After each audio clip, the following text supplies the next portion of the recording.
Chapter 1. The Absolute Value of First Impressions.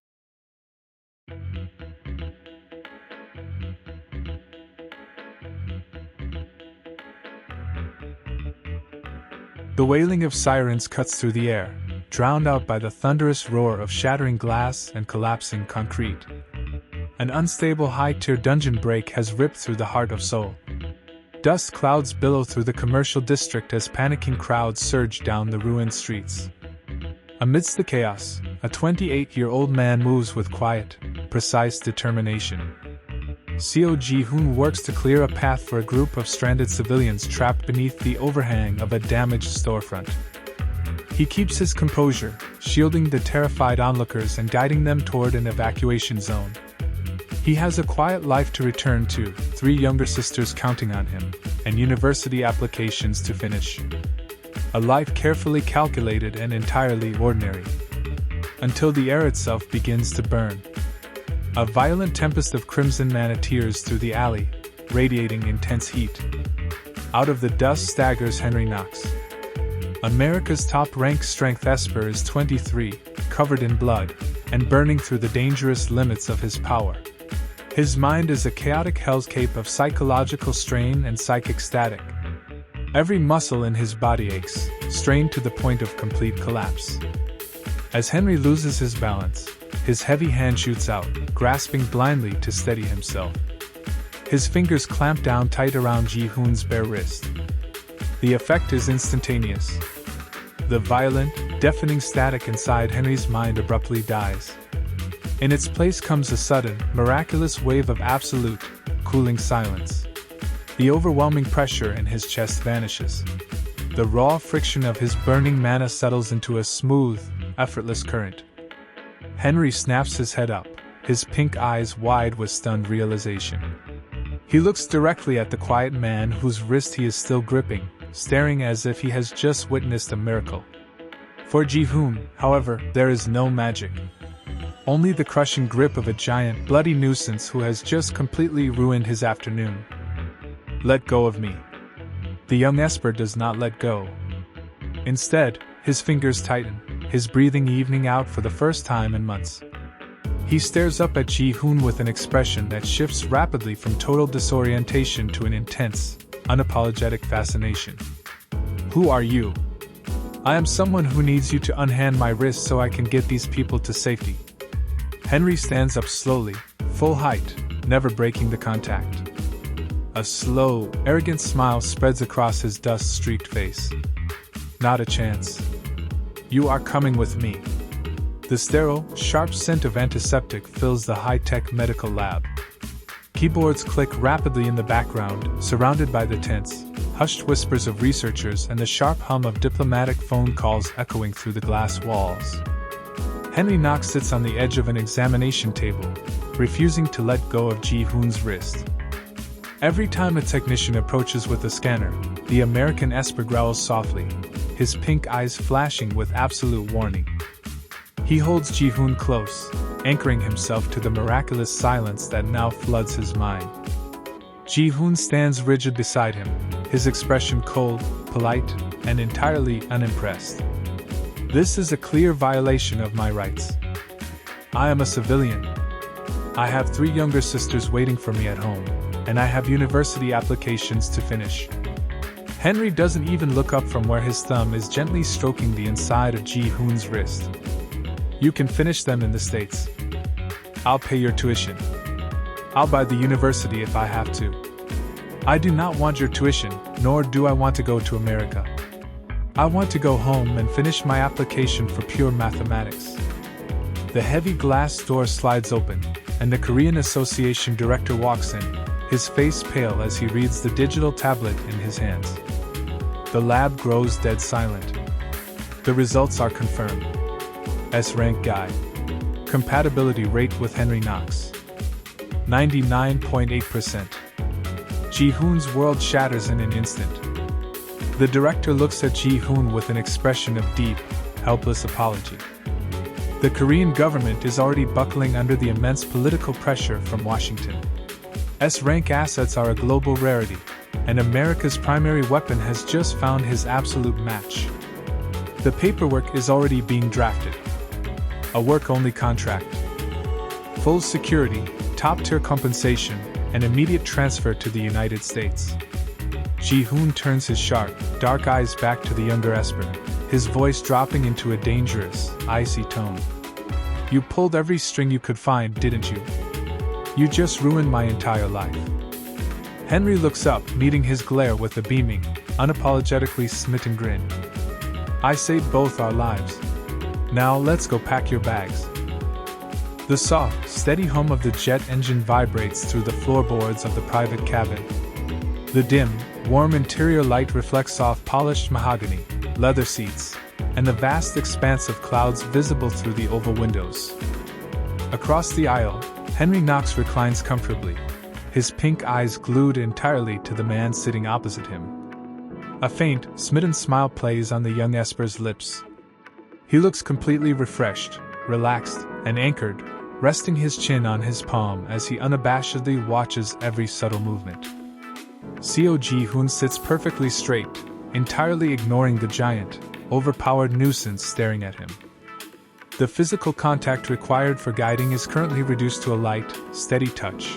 Henry's bare foot rests lazily against the edge of Ji-hoon's shoe, maintaining just enough proximity to keep the Esper's mind silent. Ji-hoon's jaw tightens slightly, but he remains composed. He turns his gaze back down to the lined pages of a heavy, leather-bound notebook balanced on his lap. He grips a smooth metal pen, pressing the tip against the paper with deliberate, rhythmic pressure.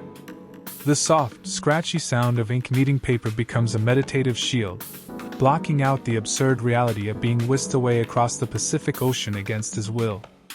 He needs control. He needs structure. In a world suddenly upended by S-rank classifications, international political pressure, and violent mana outbursts, Ji-hoon seeks refuge in the absolute certainty of pure mathematics. He begins to write at the top of the page. To understand the structure of the world, one must first understand the foundation of real numbers. Real numbers encompass everything we measure on a continuous scale. Every rational fraction, every irrational value, every point on an infinite, unbroken line. And on this line lies a fundamental concept that governs distance, magnitude, and absolute reality. Ji-hoon's pen glides across the paper, drawing a long, straight horizontal line. He places a single, sharp tick mark directly in the center. We begin with 0. 0 is our origin. It is the reference point from which all position is defined. To the right of 0, values increase positively into infinity. To the left of 0, values decrease negatively into infinity. He writes a positive 5 to the right, and a negative 5 to the left, drawing two small, identical arrows from 0 to each number.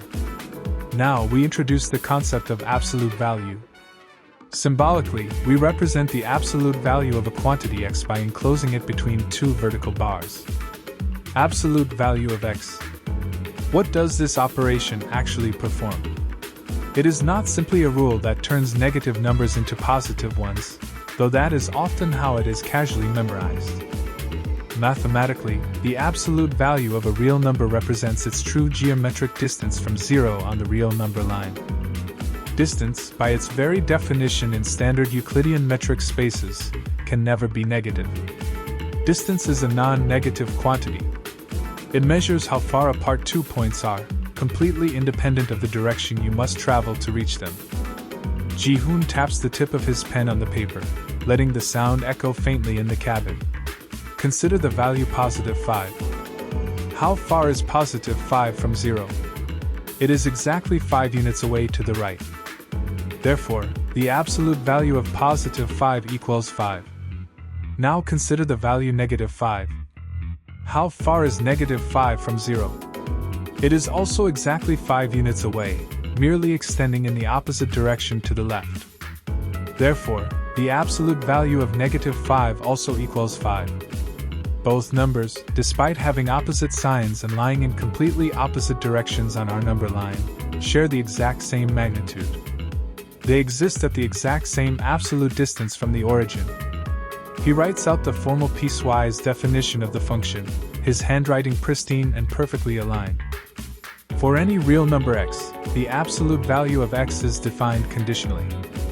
If x is greater than or equal to 0, the absolute value of x is simply equal to x itself. The number remains completely unchanged. However, if x is less than 0, the absolute value of x is equal to negative x. This double negative is crucial. Multiplying a negative number by a negative sign yields a positive value. Thus, regardless of whether the initial input is positive, negative, or 0, the output of an absolute value function is strictly non-negative. Ji-hoon pauses, staring at the formal definition on the page. His eyes drift slowly toward the vertical bars enclosing the variable. The vertical bars act as a rigid, inescapable boundary. No matter what volatile, negative, or explosive elements you place inside those bars, the output that emerges is cleansed of its direction. It is forced into a purely positive magnitude. He tilts his pen slightly, his thoughts twisting from abstract theory to his current, suffocating reality. This mathematical law carries a striking, cruel thematic parallel to the position he now finds himself in. In this forced arrangement, Ji-hoon visualizes his own life as a point on that coordinate line. 0 represents his peaceful, ideal state. A quiet apartment in Seoul, his 3 younger sisters studying peacefully, his books, his lectures, and his humble, calculated trajectory toward a degree in pure mathematics. Henry Knox represents an overwhelming force that has violently shifted his position. Ji-hoon may wish with every fiber of his being to move in the negative direction. He wants to walk away. He wants to put hundreds, thousands of miles of absolute distance between himself and this arrogant American Esper. He wants to express his complete, unyielding resistance. Yet the mechanics of their newly forged dynamic operate under an absolute value function. Whether Ji-hoon's feelings toward Henry are positive or negative does not alter the underlying magnitude of their bond. Whether Ji-hoon feels intense resentment or cold indifference, the physical requirement of their compatibility locks them together. The absolute distance between them must remain tightly bounded. The magnitude of their proximity is fixed. If Ji-hoon tries to pull away to -10 units, the universe, the S-rank system, and Henry's frantic need for psychological stability simply collapse the sign, forcing the outcome right back to a positive magnitude of 10. Direction is erased. Only the magnitude of their connection remains. Ji-hoon glares down at the notebook. He adds one final note at the bottom of the page. Distance does not care about your preference. Distance only measures the space you are forced to occupy. With a sharp, decisive click, Ji-hoon snaps his notebook shut. The leather cover closes with a firm thud that echoes softly in the private jet. He slowly lifts his head. Across the narrow aisle, Henry is still leaning back, watching him with those wide, striking pink eyes. The young Esper hasn't looked away once.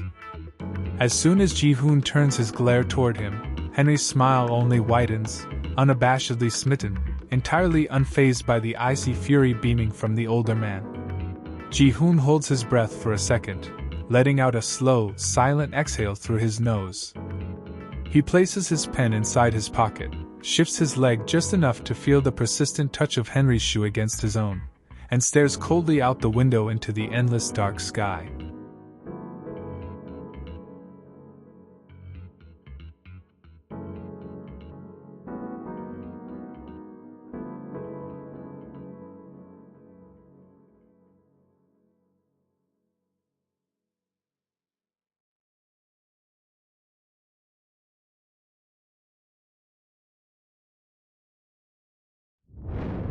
In the next chapter, hurled across the ocean into a glittering yet suffocating new reality, Seo Ji-hoon finds himself bound by a ruthless contract and a foreign mathematical grid he never asked to solve.